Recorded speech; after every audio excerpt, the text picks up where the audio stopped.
Halo sobat, kita berjumpa kembali di channelnya Simbah. Apa kabarnya sobat untuk hari ini? Semoga kabar kalian baik selalu dan menyenangkan selalu. Kita lanjutkan kembali cerita horor kita yang berjudul Palasik Mayik. Bagaimana? Apakah kalian sudah siap untuk mendengarnya? Jika iya, pastikan pintu dan jendela rumah kalian sudah terkunci.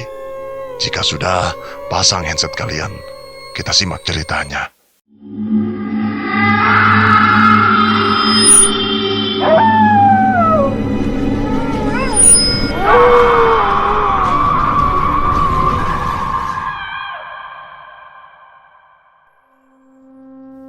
Ketiganya hanya duduk tanpa ada yang memulai obrolan. Apa yang baru saja mereka lihat membuat pikiran mereka kosong dan hanya memikirkan raut wajah serta keadaan mayat Pak Badar yang aneh tadi. Setelah beberapa menit dalam keheningan, Bustamar mengeluarkan sebuah rokok linting tipis dan mulai membakarnya.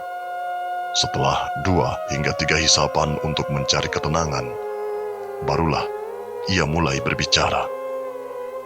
Saya ragu mau bilang, tapi apa yang saya lihat terjadi pada Badar tadi, sepertinya itu ulah guna-guna manusia yang sedang mencari ilmu hitam, ujar Bustamar. Iya, ini bukan pembunuhan biasa.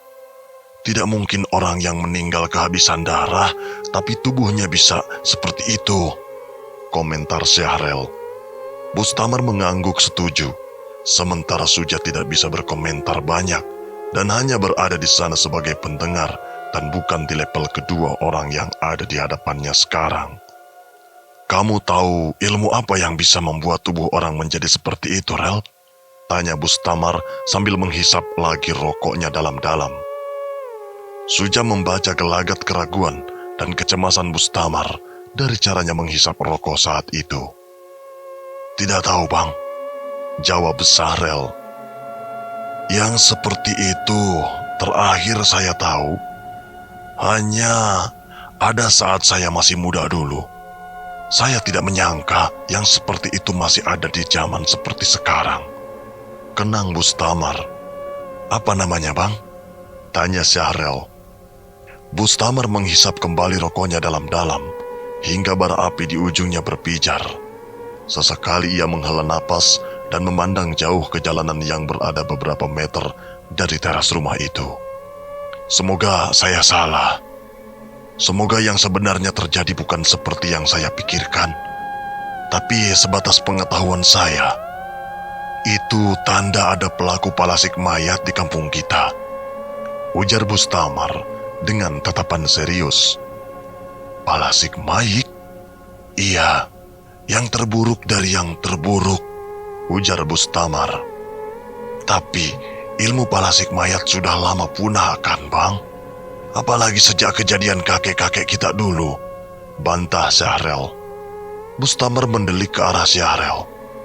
Yang punah sepenuhnya, jelas tidak mungkin. Di luar sana ada orang-orang yang masih memiliki itu di dalam badannya dan diturunkan ke anak-anaknya. Hanya saja mereka tidak meneruskan ilmu itu. Orang-orang seperti itu ibarat harus menahan rasa sakit dan haus umur hidupnya.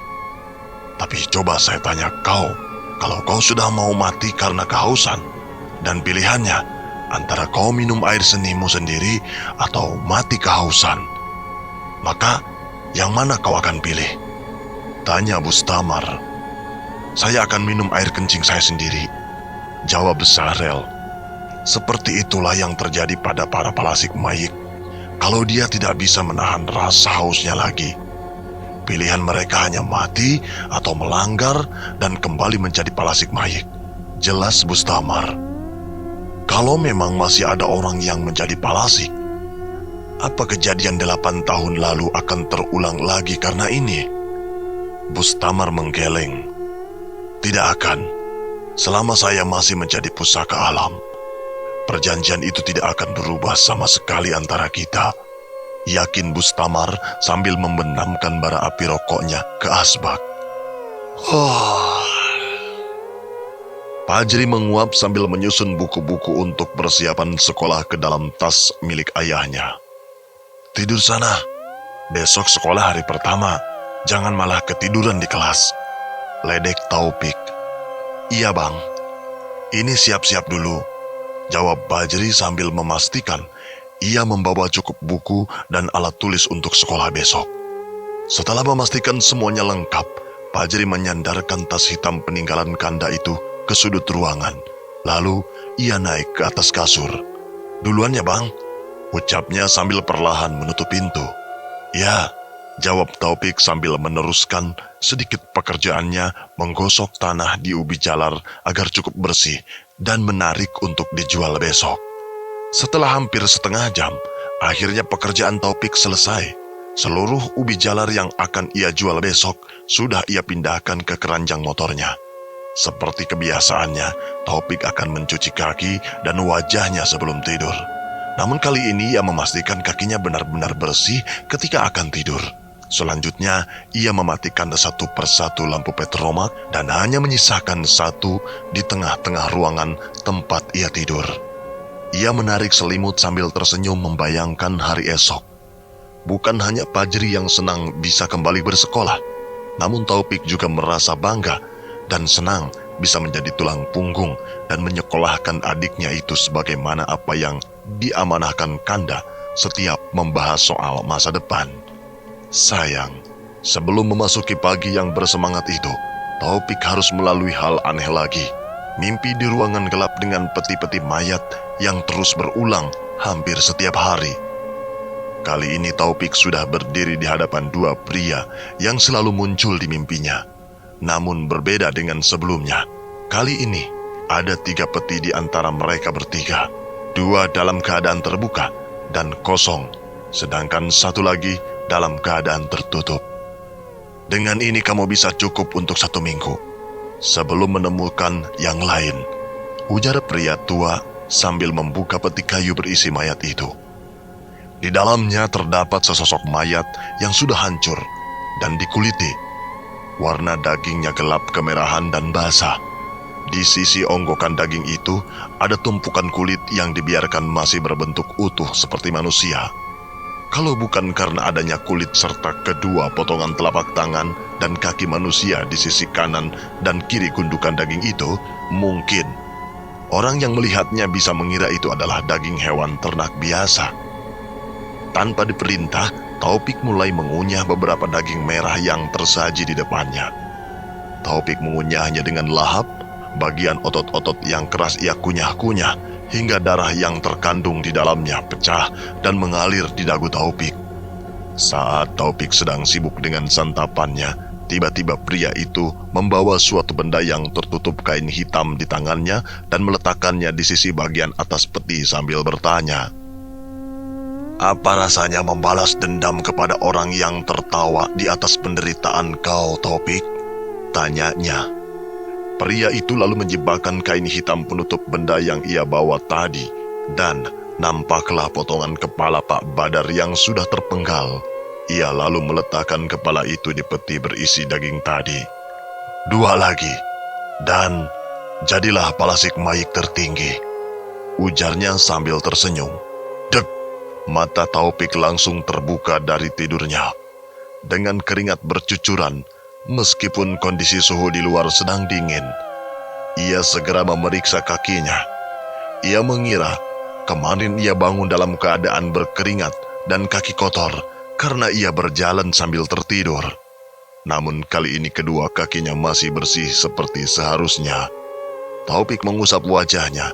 Ia stres karena sudah tidak pernah lagi merasakan istirahat yang sebenarnya setelah mimpi ini pertama kali ia alami malam itu. Mimpi aneh dan terus berulang itu lama-kelamaan membuatnya muak dan enggan untuk tidur. Tetapi ia juga tidak mungkin terus terjaga hingga pagi nanti, karena ia harus berjualan dan menghantarkan Bajri ke sekolah. Taufik mencoba sekeras mungkin untuk bisa tidur kembali, namun bayang-bayang wajah kelima orang yang ia gambar terus berputar-putar di pikirannya. Pakai mereka. Mereka lebih pantas mati setelah melakukan itu pada ayah dan ibu, ujar batinnya sendiri ketika sudah setengah sadar lalu masuk ke alam tidurnya. Pagi itu, langit begitu cerah seantero kanagarian Banda Gadang.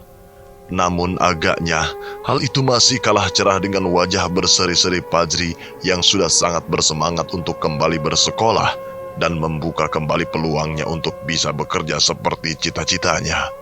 Dengan pakaian seragam lengkap, Fajri sudah berdiri di teras rumah sambil menunggu.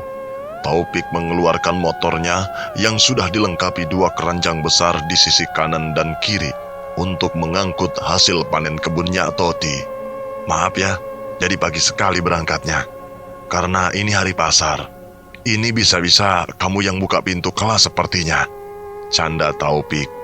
Hahaha, nggak masalah bang. Biar abang nggak kesiangan juga jualannya, ujar Fajri. Setelah berpamitan dengan Nyak Toti yang punggungnya masih nyeri namun sudah bisa kembali berdiri dan berjalan tertatih, keduanya lalu pergi menuju sekolah baru Fajri di Jorong Tengah. Sesuai dugaan, kondisi sekolah saat itu masih sangat sepi karena Fajri datang 2 jam sebelum lonceng masuk dibunyikan. Semangat belajarnya ya, ujar Taufik sambil mengusap rambut adiknya. Fajri lalu menyodorkan tangan pada Taufik. Taufik sesaat terdiam. Salim bang, tegur Fajri. Ah iya. Taufik lalu menyambut salam itu dan membiarkan Fajri mengarahkan tangannya ke kening dan hidung adiknya itu. Lalu Fajri memberikan pelukan beberapa detik pada Taufik yang membuat abangnya itu tertegun diam. Fajri masuk dulu ya. Semoga laku dagangannya bang, pesan Fajri sambil berjalan ke arah kelasnya. Amin. Nanti tunggu abang jemput ya, balas Taufik yang dijawab oleh Fajri dengan isyarat jempol. Taufik kembali melihat tangannya yang tadi dicium oleh Fajri. Ada sensasi berbeda ketika ia menggantikan tugas Kanda menghantarkan Fajri ke sekolah. Dan Fajri melakukan apa yang biasa adiknya itu lakukan pada Kanda sebelum masuk ke dalam kelas. Puncak kasih sayang seorang abang adalah mengganti sosok ayah untuk adiknya. Kalimat Inyak Bustamar seolah terulang lagi di kepalanya. Senyum Taufik tersungging kecil di ujung bibirnya. Ayah, tenang saja. Fajri aman sama abang, gumamnya. Taufik lalu memutar motornya kembali ke Pasar Rabu dan menggelar dagangannya di sana. Pasar hari itu seperti biasa, ramai dengan para pembeli dan pedagang. Saat itu, 2 orang pembeli, ibu-ibu, sedang memilih-milih ubi jalar di lapak dagangan Taufik. Sambil memilih ubi jalar dengan ukuran dan kualitas yang mereka inginkan, keduanya terlibat pergosipan yang sulit untuk tidak Taufik dengarkan karena menyebut nama orang yang ia tahu dan baru 2 hari lalu ia impikan. Kau tahu kasus mendiang Pak Badar kemarin? Merinding saya dengarnya, ujar ibu-ibu gemuk yang mengenakan bedak tebal di wajahnya. Hah? Kasus apa? Yang orang-orang tidak boleh masuk ke rumahnya? Tanya ibu yang berperawakan kurus. Taufik mendelik. Ia menyimak obrolan itu diam-diam dengan modus seolah-olah sedang sibuk menyusun tumpukan jualannya. Baru pembuka obrolan saja sudah membuat Taufik tersentak. Pak Badar meninggal dunia? Iya. Tapi kau tahu tidak? Iya. Tapi kau tahu tidak? Ngantuk. Iya, tapi kau tahu tidak apa yang terjadi di dalam? Saya juga dapat ceritanya dari adik saya. Dia bersahabat sama petugas yang sering memandikan dan mengurus mayit. Dan kemarin itu dia yang mengurus mayatnya Pak Badar. Kata dia, Pak Badar sudah bukan kelihatan seperti Pak Badar lagi, ujar ibu itu dan tidak melanjutkan kegiatan pilih-pilih ubi jalarnya. Tidak seperti Pak Badar? Maksudnya bagaimana? Ibu berbedak tebal yang mulai pergosipan itu melihat ke kiri dan kanan, seolah memastikan situasi aman. Tanpa ia sadari, justru orang yang menguping ada di hadapan mereka sedang berlaga merapikan ubi. Jangan ceritakan ini ke yang lain ya. Nanti adik saya yang kena masalah. Soalnya Ini sebenarnya tidak boleh diceritakan ke orang lain karena berhubungan dengan aib mayat, ucap ibu itu sebelum melanggar ucapannya sendiri. Ibu yang satu lagi mengangguk dan menyimak. Ibu yang satunya lagi mengangguk dan menyimak. Kata dia, badannya Pak Badar sudah habis. Sudah tersisa tulang saja tanpa daging. Lalu lehernya terbuka dan tubuhnya kering. Hah? Kenapa begitu? Bukannya Pak Badar kena serangan jantung? Bantah ibu berkuncir. Makanya itu, kabar yang beredar kan Pak Badar meninggal serangan jantung. Tapi itu cuma kabar. Sedangkan yang saya ceritakan ini langsung dari saksi matanya. Kata teman adik saya itu, ada beberapa orang juga yang datang ke sana dan tidak tahu apa yang terjadi pada Pak Badar. Entah itu ajab karena ada dosa beliau yang kita tidak tahu, atau ada orang yang melakukan kejahatan kepada beliau, ujar ibu itu dengan tatapan mata serius. Ya Allah, kalau memang begitu, berarti karena itu kemarin Yos tidak mau membukakan pintu untuk orang-orang, duga ibu berkuncir. Saya rasa iya, karena mayat ayahnya keadaannya begitu. Jadi, dia khawatir akan jadi gunjingan orang, timpal ibu tadi. Taufik mendengarkan percakapan itu dengan cemas. Sudah ada 2 orang yang ia lihat meninggal dalam mimpinya dan benar-benar terjadi di dunia nyata. Namun untuk kasus Pak Badar kali ini berbeda. Kondisi Pak Badar yang lehernya menganga karena luka mengingatkannya dengan apa yang dirinya lakukan di dalam mimpi pada Pak Badar. Sudah dek, sekilo saja cukup, ujar ibu itu memberikan keranjang berisi ubi jalar yang sudah ia pilih pada Taufik dan mengacaukan lamunannya. Setelah berjualan hingga siang, Taufik menjemput Fajri kembali ke sekolah. Wajah adiknya itu masih terlihat ceria seperti saat berangkat tadi. Dan benar saja, selama perjalanan, Fajri terus menceritakan betapa bahagianya ia bisa kembali bersekolah meski berusia paling tua di kelas. Taufik menyimak cerita itu dengan begitu antusias. Sesekali mereka tertawa di jalan karena cerita Fajri. Tidak mau kalah, Taufik juga menceritakan bagaimana ramainya pasar tadi dan hal-hal unik yang ia lihat selama berjualan. Setibanya di rumah, Nya Atoti sudah berada di teras dengan kopi hitam dan lintingan tembakau yang menjadi favoritnya. Sudah sembuh, Nya? Tanya Fajri sebelum turun dari motor dan menyalami tangan Nya Atoti. Sudah, ini kakek sudah duduk di sini. Tidak sekedar tiduran lagi, jawab beliau. Alhamdulillah, ucap Fajri dan Taufik. Hari itu kemudian berlalu begitu saja bagi mereka bertiga. Terutama Taufik, ia bahkan lupa dengan kekhawatirannya tadi di pasar. Karena obrolan serunya dengan Fajri di sepanjang jalan pulang. Dan malamnya, ia beraktivitas seperti biasa hingga tiba waktu tidur.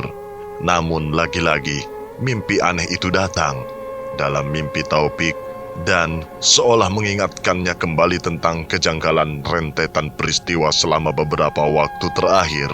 Seperti biasa, Taufik berada di sebuah ruangan gelap dengan 2 pria dan 3 buah peti di hadapannya.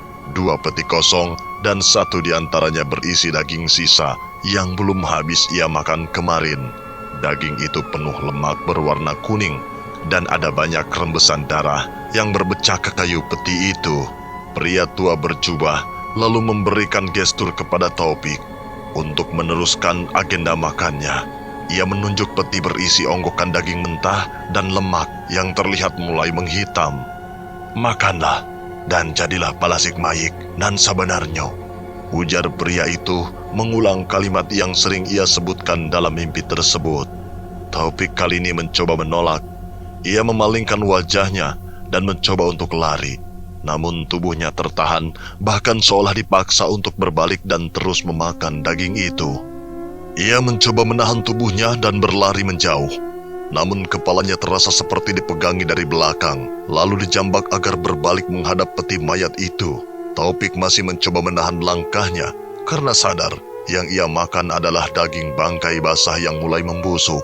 Tetapi tiba-tiba, aroma yang begitu sedap tercium dari daging itu, yang seketika membuat Taufik justru berselera dan tanpa paksaan kembali mengunyah dan mencabik-cabik daging mentah itu dengan giginya.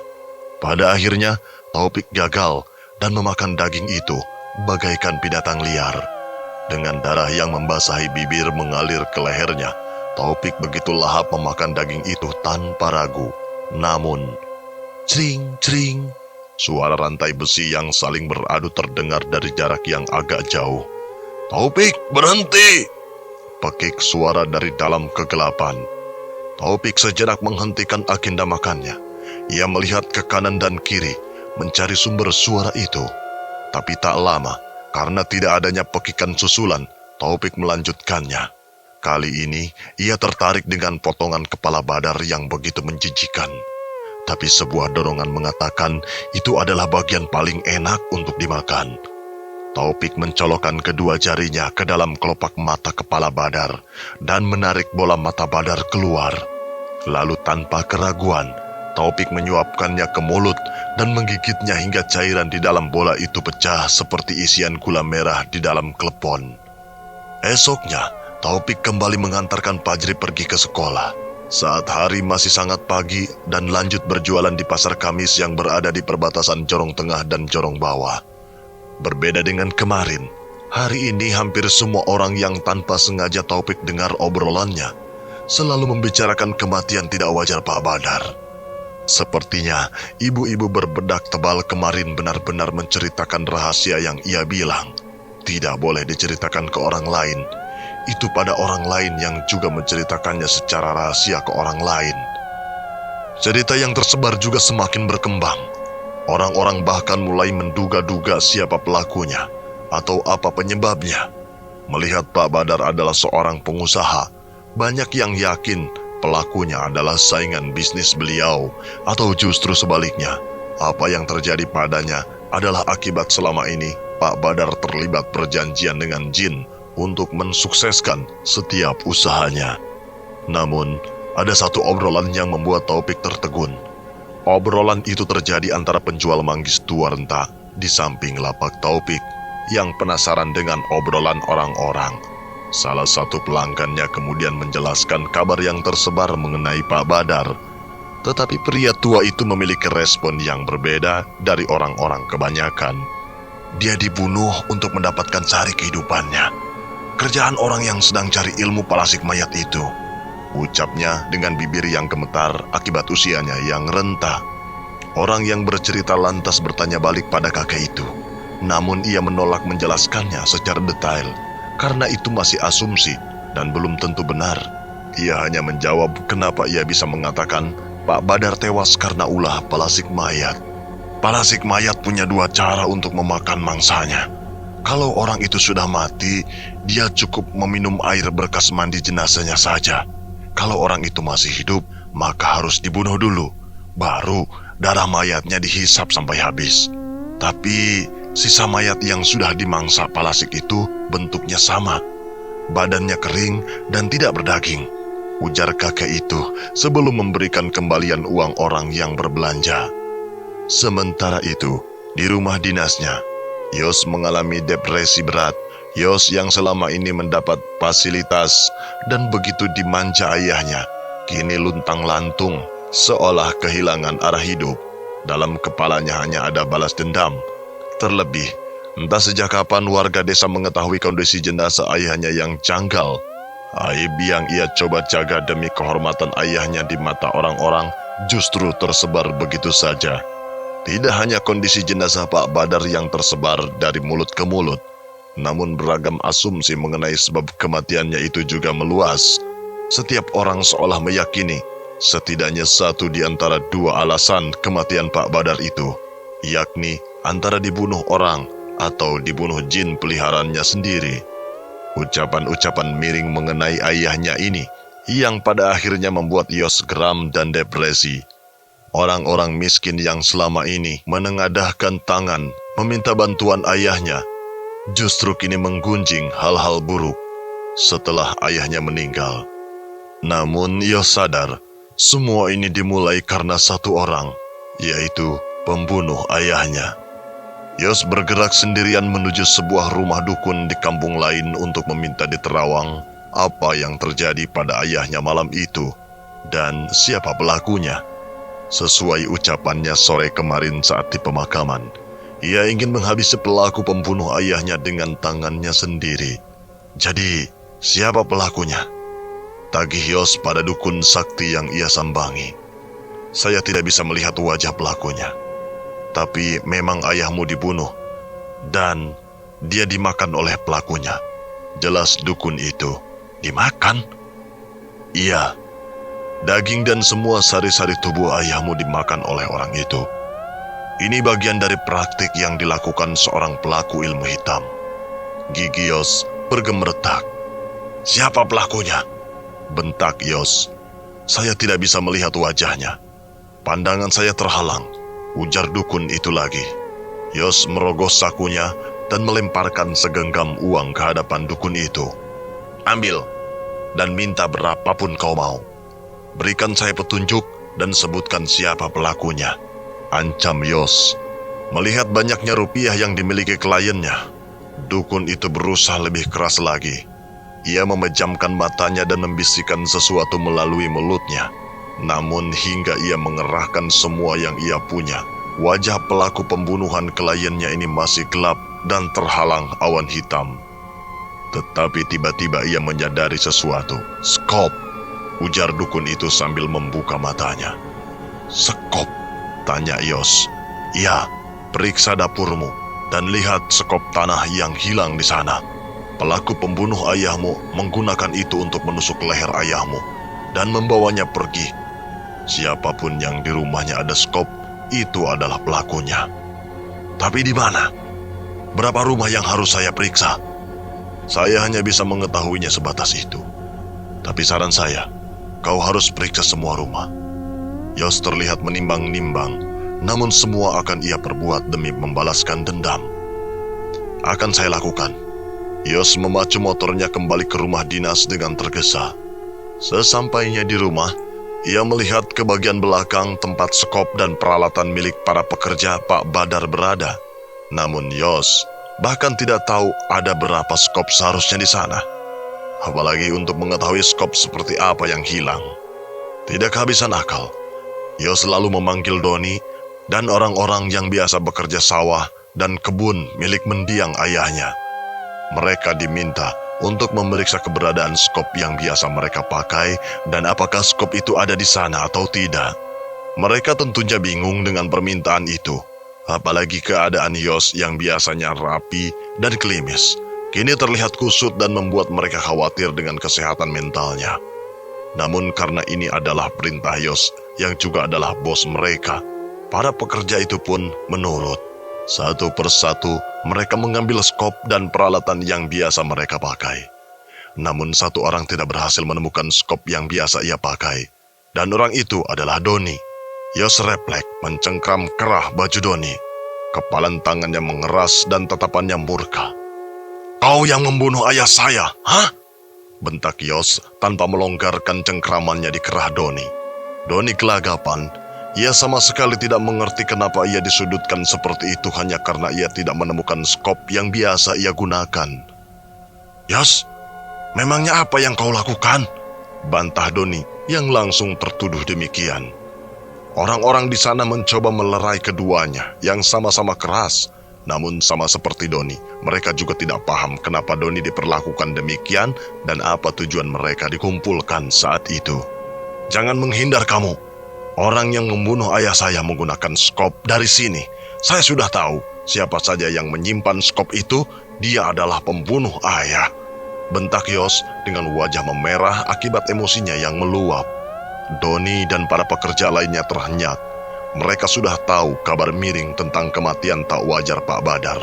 Tapi selama ini mereka hanya mengira itu adalah kabar burung dan isu belaka. Namun dengan respon Yos yang demikian, mereka kini tahu bahwa kabar itu adalah benar. Kenapa kamu bisa menyimpulkan begitu, Yos? Tanya salah satu pekerja yang mencoba melerai keduanya. Saya sudah bertanya ke dukun yang bisa melihat kejadian malam itu, jawab Yos. Mendengar hal itu, Doni kembali menaikkan suaranya. Kan dia bilang yang menyimpan, sedangkan saya itu kehilangan. Lagi pula, kau terlalu mudah percaya dengan ucapan dukun itu, Yos.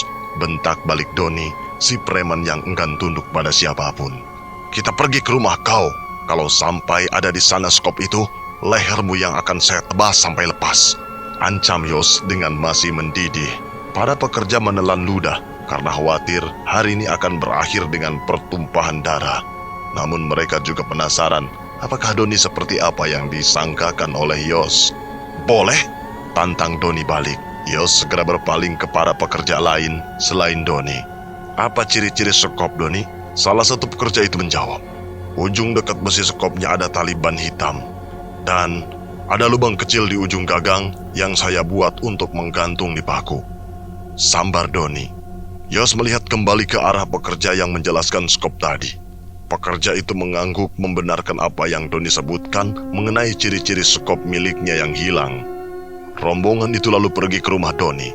Sebuah tenda pesta dan panggung kecil sudah berdiri di sana dan sedang dikerjakan oleh beberapa orang. Hari Minggu nanti Doni akan melaksanakan pernikahan dengan pujaan hatinya dan akan dilangsungkan acara baralek yang dilengkapi dengan hiburan musik di kala malam. "Cari saja sana oleh kalian sampai dapat. Saya tidak pernah bawa peralatan itu ke rumah," ujar Doni yakin. Yos dan tukang lainnya menyisir rumah kecil milik Doni. Setiap kolong, celah, dan semua tempat mereka periksa untuk menemukan skop tanah itu. Namun sesuai dengan ucapan Doni, tidak ditemukan skop itu dimanapun di dalam rumah tersebut. Mata Yos mendelik ke arah Doni dengan curiga. Namun Doni yang memang merasa tidak menyimpan dan membawa skop itu sama sekali tidak bergeming. Ia menatap balik Yos dengan tatapan tajam seolah menatapnya balik. "Saya tidak mau tahu. Kita harus menemukan skop itu. Kalian periksa setiap rumah di kampung ini," perintah Yos. Para pekerja yang bersamanya spontan menghela napas. "Semua rumah?" tanya salah satu orang mencoba memastikan. "Ya, Yos, tapi rumah di kampung kok banyak. Saya tidak peduli. Cari sampai dapat. Kalau ada yang tidak mau ikut, silakan. Tapi untuk kalian yang ikut dan berhasil mendapatkan skop itu, saya akan beri kalian uang 10 kali lipat dari upah yang biasa ayah berikan pada kalian," ujar Yos. Tawaran itu membuat para pekerja itu menjadi bersemangat, meskipun di dalam hati mereka juga merasa ini sudah kelewatan batas. Akhirnya, mereka berpencar dan memasuki satu persatu rumah warga untuk memeriksa keberadaan skop itu. Warga yang mereka sambangi rumahnya begitu merasa risih. Apalagi para pekerja Yos benar-benar menyisir setiap inci bangunan rumah dan sudut-sudut rumah mereka tanpa terkecuali. Seperti aparat yang mencari barang bukti obat-obatan terlarang. Walaupun mereka tidak menyimpan skop itu, namun mereka menolak penggeledahan rumah oleh para pekerja mendiang Pak Badar, yang kini menjadi bawahan Yos. Terlebih saat ditanya apa landasan mereka mencari keberadaan skop itu, mereka menjawab atas dasar seorang dukun kepercayaan Yos. Para warga yang menolak digeledah sempat bersih tegang dengan Yos. Namun Yos yang memang sudah sangat stres memikirkan kasus ayahnya, sama sekali tidak terpengaruh dengan ancaman warga. Ia malah menuduh orang-orang yang menghalang-halanginya sebagai pelaku pembunuhan ayahnya dan mengancam keselamatan orang itu. Selama beberapa hari, Yos dan para pekerjanya termasuk Doni memeriksa satu persatu rumah warga tanpa terkecuali. Berbagai penolakan pada akhirnya berhasil. Yos lawan dengan membawa pria berbadan besar yang ia bayar sebagai pengawalnya. Akhirnya para warga yang merasa tidak punya jalan lain memilih mengadu pada Bustamar selaku ketua adat di Jorong Tengah. Mereka menyesalkan perbuatan Yos yang sudah melampaui batas dan mempertanyakan perbuatan tersebut apakah atas dasar kebenaran atau justru akal Yos yang sudah tidak waras. Bustamar sendiri baru mendapatkan kabar itu dari perwakilan warga yang datang ke rumahnya. Hal itu karena selama ini Yos meminta para warga untuk diam jika ingin pinjaman mereka di koperasi yang Yos jalani lancar dan tidak dipersulit. Setelah mendapat kabar tersebut, bersama Syahrel dan Suja, ketiganya lalu mencari Yos untuk mencegahnya melakukan hal itu lebih jauh lagi karena memang meresahkan. Ketiganya mendapati Yos bersama beberapa pekerjanya sedang menggeledah rumah seorang perempuan tua sebatang kara yang bahkan sudah kesulitan berjalan.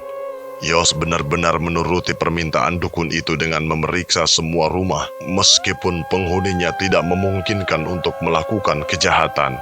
Yos, tidak mungkin nenek itu yang membunuh ayahmu. Nasihat Bustamar pada pria itu. Kan bisa saja wanita ini bentuknya saja yang nenek-nenek, tapi dia punya ilmu hitam, jelas Yos. Bustamar terdiam. Dari mana kau tahu itu karena ilmu hitam? Sudah terlalu lama saya menunggu, Sultan, dan yang lain menjelaskan pada saya. Saya cari tahu itu sendiri. Saya minta ke orang ciri-ciri pelakunya. Sekarang saya sedang mencari barang bukti yang akan menunjukkan saya siapa pelaku itu. Kalau sejak awal kalian memang tidak bisa membantu, lebih baik kalian diam dan jangan ganggu saya, bentak Yos tanpa menunjukkan sedikit pun rasa hormat pada Bustamar. Syahrel dan Suja yang berada di sana geram dengan sikap Yos. Namun di sisi lain mereka sadar bagaimana kondisi Yos sekarang. Bustamar juga memberikan gestur agar Syahrel dan Suja tidak perlu ikut campur. Iya, kami minta maaf kalau selama ini kami tidak mengabarkan kau apa yang terjadi pada Badar. Tapi itu untuk kebaikanmu dan kebaikan orang kampung ini. Jelas Bustamar. Hah? Kebaikan untuk saya? Coba katakan, apa kebaikan yang saya dapat, kek? Hah? Tantang Yos. Bustamar hanya terdiam. Alasan utamanya memang berorientasi pada kerukunan dan ketenangan warga dengan tidak menyebarkan isu itu. Kalau kalian tidak ada cara lain, lebih baik kalian pergi dari sini, ujar Yos sambil kembali masuk ke dalam rumah nenek itu. Bustamar hanya menghela napas. Ia tidak mungkin mengatasi ini dengan otot dan makian. Hal itu hanya akan membuat Yos semakin brutal lagi nantinya. Di sisi lain, ia menyimpan sebuah alasan besar yang sebenarnya dapat langsung membuka arah pergerakan Yos. Tetapi, ia menghindarinya atas dasar sumpah yang ia pegang. Namun tiba-tiba Bustamar merasa matanya berkunang-kunang dan kepalanya pusing. Banyaknya pikiran dan emosi yang ia tahan sejak tadi berpengaruh pada tensi darah yang memang sangat mudah naik. Suja segera membaca gelagat aneh mertuanya itu dan mengajaknya pulang. Ayah, tensi ayah naik lagi. Lebih baik kita pulang dulu sekarang ya, ajak Suja sambil menuntun Bustamar naik ke motornya. Syahrel dan yang lainnya memperhatikan Bustamar yang terus mengusap-usap pelipisnya menahan sakit yang menjalar di kepalanya. Kami pulang duluan. Orang tua ini tidak bisa lagi marah-marah atau memikirkan hal yang berat-berat, ujar Suja. Syahrel hanya mengangguk dan membiarkan Suja pergi bersama Bustamar. Setelah motor Suja sudah menjauh, Syahrel lalu masuk menemui Yos kembali ke dalam rumah. Di sana juga ada Doni dan beberapa pekerja lainnya. Don, panggil Syahrel yang ia balas dengan anggukan, seolah paham apa yang harus ia lakukan selanjutnya. Yos, kita bicara sebentar dengan Pak Syahrel di belakang, ajak Doni pada Yos. Yos berdecak malas. Mau membicarakan apa lagi? Ketusnya. Sesuatu yang kau perlu tahu, ujar Syahrel memotong pembicaraan Yos dengan Doni. Ketiganya lalu pergi ke belakang tanpa mengajak pekerja lainnya dengan posisi berdiri. Ketiganya memulai obrolan. Don, apa kau sudah menceritakan apa yang kamu lihat itu ke Yos? Tanya Syahrel. Belum, Pak. Ceritakanlah, perintah Syahrel, dan mengangguk. Yos, ayah kau bukan orang pertama yang meninggal dalam keadaan seperti itu. Mendiang Menan, waktu saya menguburkan dia, kondisinya juga sama dengan ayah kau, ujar Doni. Yos terbelalak. Kenapa tidak ada yang membicarakannya? Berbeda dengan Pak Badar, yang sudah seperti itu sejak ditemukan. Menan baru menjadi kering saat sudah di kuburan. Waktu dimandikan, Menan masih terlihat seperti biasa. Tapi setelah diantarkan ke kuburannya, baru di sana badannya habis. Orang yang melihat itu hanya saya, dengan 2 orang lain yang meletakkan mayat itu ke tanah. Jelas Doni. Jadi, apa maksud dari semua ini? Tanya Yos. Doni langsung berpaling pada Syahrel. Ilmu yang mengenai ayah kau dan Menan itu adalah ulah palasik mayat, ujar Syahrel. Palasik mayat seharusnya sudah lama punah. Hanya orang-orang tertentu saja yang bisa memilikinya. Tapi sekarang ada orang yang sedang mencoba menghidupkannya lagi. Sejauh ini, yang sudah kita tahu, ada 2 orang yang sudah menjadi korbannya, Badar dan Menan. Kalau sampai dia mendapatkan 5 mayat, selesai sudah semuanya, ujar Syahrel. Selesai semuanya? Palasik mayat sudah lama dipunahkan. Palasik mayat sudah lama dipunahkan. Karena ilmu itu benar-benar mencari celaka. Coba kau bayangkan, gabungan 2 ilmu palasik. Palasik anak bisa mengambil sari-sari kehidupan anak kecil. Dengan hanya melihatnya saja, palasik kuduang bisa memakan anak kecil dan bisa melepaskan kepalanya.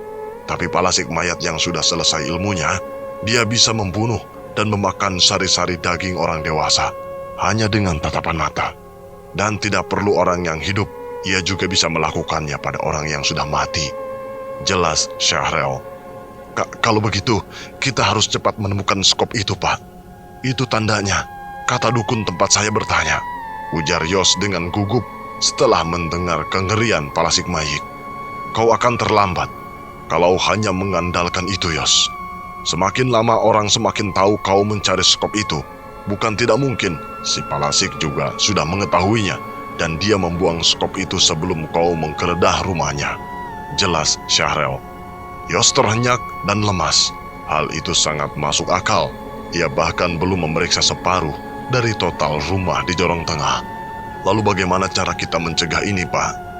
Dulu, di kampung ini punya pusaka yang bisa menunjukkan siapa palasik dan siapa yang bukan. Waktu pertikaian besar 80 tahun lalu.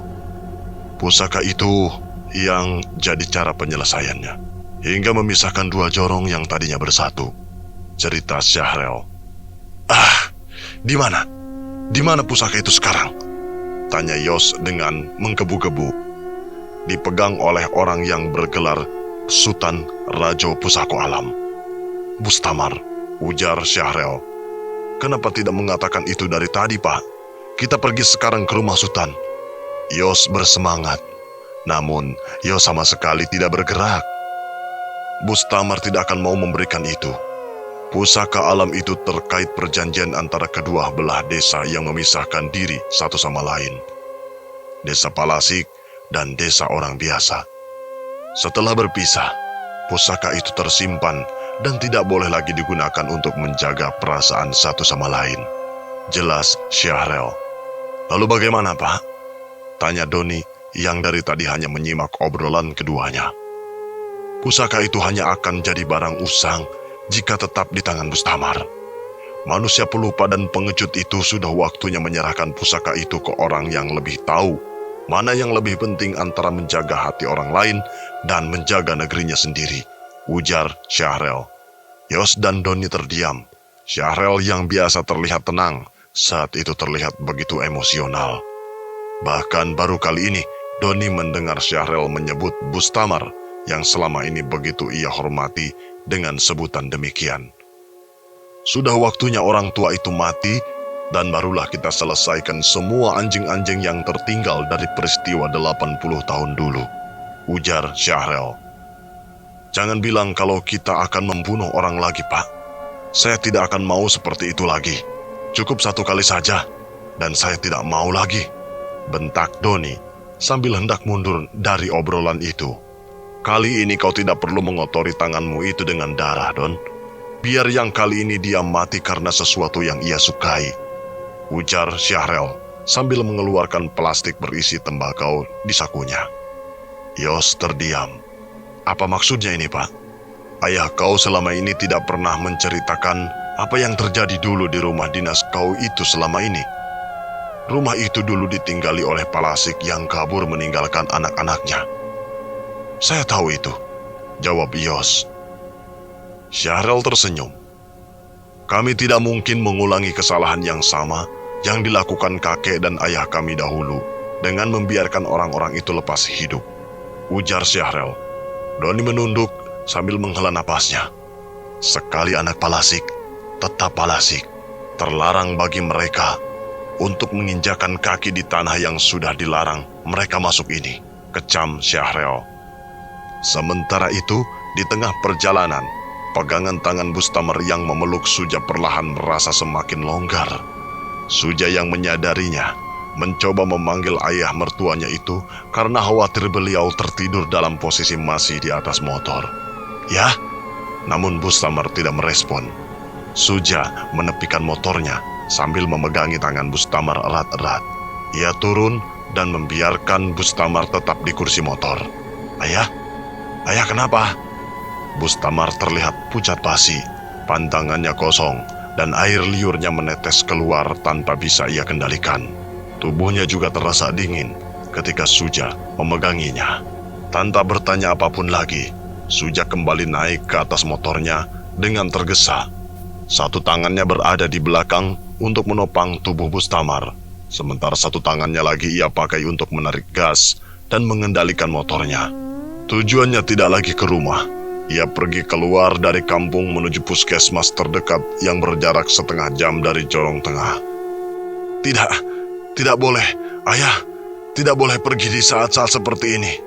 Jorong atas bisa luluh lantah untuk kedua kalinya, batin Suja dalam hatinya. Semua ini bukanlah hal baru. Semua dimulai sejak para leluhur perkampungan ini masih bersatu. Semua berlangsung sejahtera dan aman. Hingga akhirnya, sebuah persoalan mengubah segalanya.